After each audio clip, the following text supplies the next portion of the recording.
Welcome to this week's Who the Folk podcast. I'm Lonnie Goldsmith, the editor of TC Jewfolk. This week I talked to Minnesota Secretary of State Steve Simon to talk early voting, which kicked off on June 26th for the August 11th primaries. We talk about why voting by mail is a public service in the coronavirus era, how you can vote by mail if you haven't signed up for that already, and dispelling myths perpetrated by a certain elected official on this week's Who the Folk podcast. Secretary of State Steve Simon, welcome to this week's Who the Folk podcast. Thank you for joining us. Great to be with you. So by the time this airs, voting will have been open in Minnesota for the state and local primaries, which take place in August. I know the early vote interest has been pretty significant, but as of right now, how many early voting and early ballot requests have there been so far? And is there a way, because of what's going on in the world, to even compare it to past elections? Yeah, well, let me give you the numbers, and they are off the charts. So as of last Friday, just a few days ago from the time that we're doing this, the total was about 145,000 Minnesotans had asked to have the ballot sent to them at home so they can vote at home. Compare that with both 2 years ago and 4 years ago, the number wasn't even 6,000. So it went from not even 6,000 to not even 6,000 to 145,000. So people are getting the memo, right? They're getting the message that this is a good year to vote from home. And I agree, like embedded in your question is this idea of, well, is it apples to oranges? Yes, in the sense that we're in the middle of a pandemic. And I think people are understanding that there are really two reasons this year to vote by mail. One is comfort and convenience and safety. The normal reasons. You can vote from your couch. You can vote while you're folding laundry or eating breakfast. You can put it down for a day or two or a week. But secondly, voting from home this year is a public service. Every person that votes from home this year is making it easier and safer for those who do show up on election day, both the voters and the poll workers. So, look, no one loves election day more than me. I love the vibe. I love the feeling. It's like the Super Bowl and the World Series combined, okay? I love it. But this year, my wife and I are not going to vote in the polling place. We're not going to bring our kids, unfortunately. We're going to vote from home. And that's my central ask of every Minnesotan and everyone listening to this. It's super easy to do. You can go to a website. It's mnvotes.org, mnvotes.org. And when you go to mnvotes.org and ask for that ballot to come to you at home, you'll see that it takes about 3 minutes, maybe 4. Super easy. And this is nothing new or radical. We've been doing this for years. It's a law that was put on the books by Democrats and Republicans, totally bipartisan. And so I hope people will continue to take us up on that offer.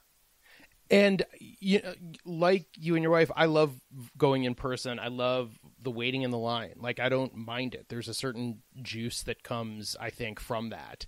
You sort of get a little bit excited waiting to get your ballot and to go into the little cubby and make your vote. And both of my kids, same way, really like coming with us. And we have often tailored the times we go to vote around them being able to come with us based on school.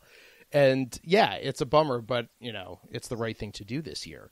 Now, again, like we've said, this year is going to be way different than any other year because of the coronavirus.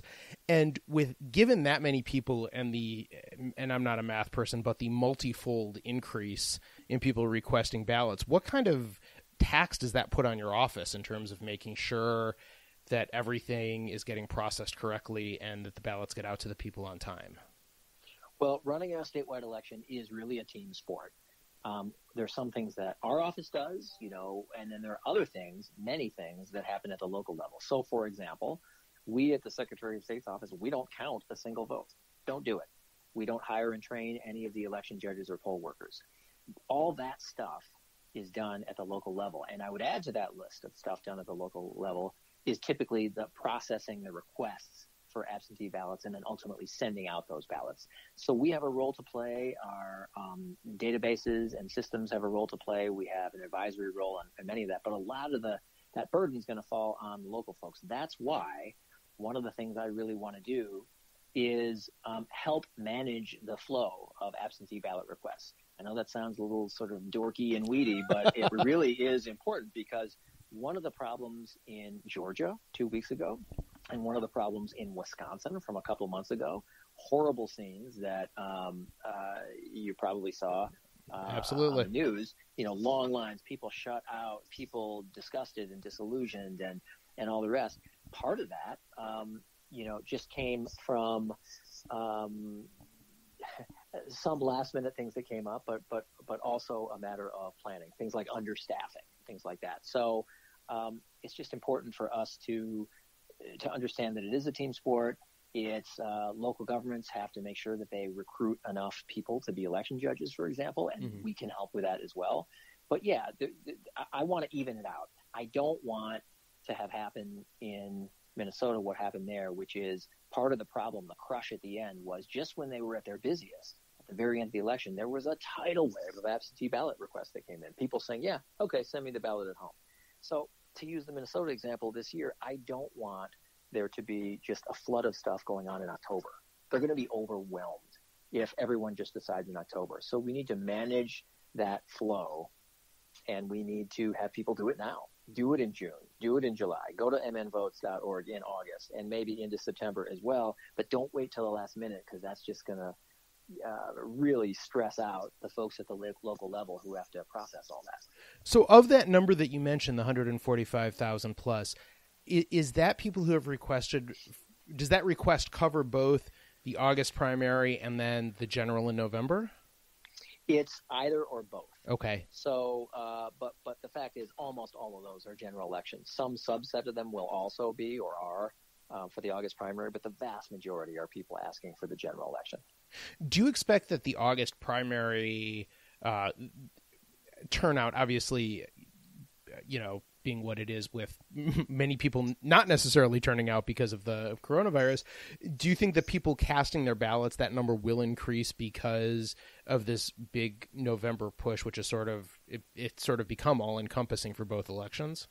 Yeah, it's possible. I mean, in my experience, what really determines primary turnout is the action on the ballot. Are there spirited, close, high stakes contests on the primary ballot? And of course, some primary years there are, like in 2018, we shattered a record because there were hot contests going on both the Democratic and Republican side for governor. This year, at least at this point, the one contest, and there's only one, a U.S. Senate contest, both on the Democratic side and Republican side, has not, at least so far, attracted a lot of interest and attention at this phase, meaning the nomination phase. I'm not speaking of the general election. So we'll see what it is. Will it experience a bump just because there's so much mobilization going on for the general? That's certainly possible. We'll see. It's coming up August 11th. It's kind of amazing how fast that feels like it's come up. Now, I can't even believe I have to ask you this question, but I'm going to. There's been some social media, postings by a certain elected official that foreign countries are going to start printing mail-in ballots and submitting them.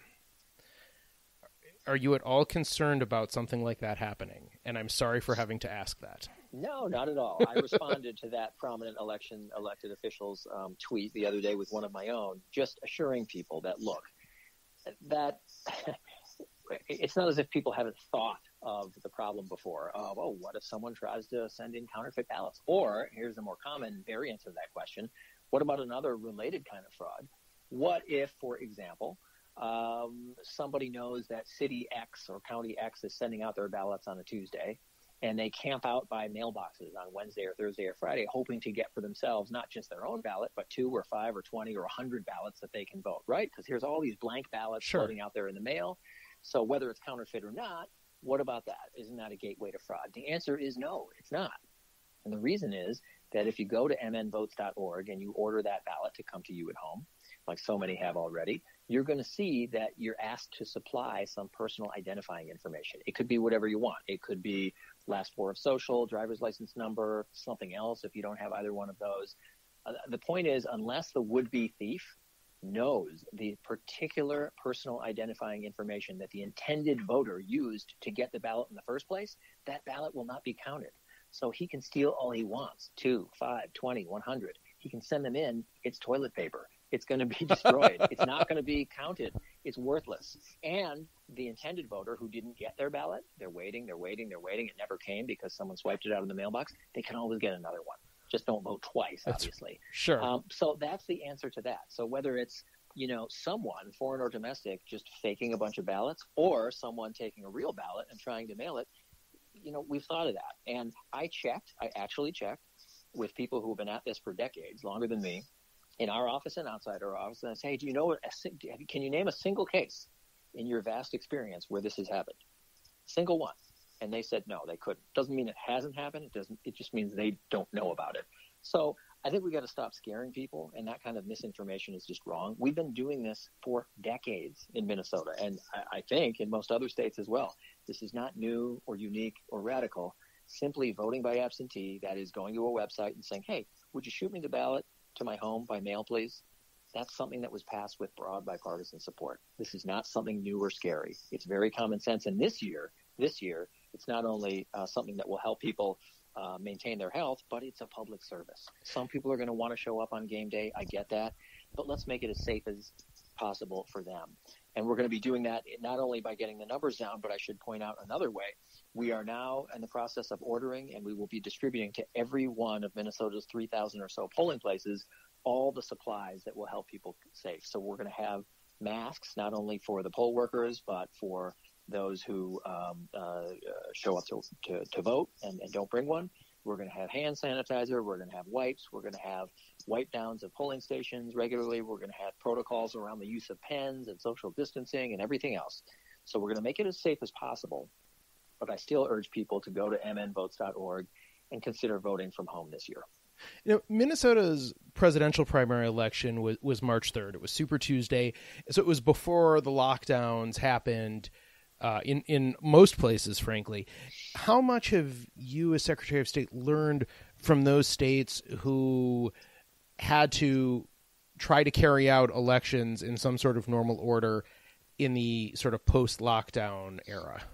Yeah, believe me, we in our office were watching those folks like a hawk, and we feel badly for the states that have had to endure that. But one of the lessons, I'll give you one example. Again, sounds like it's in the weeds and wonky, but it really is a real world thing, which is part of the problem, as I alluded to earlier, was understaffing.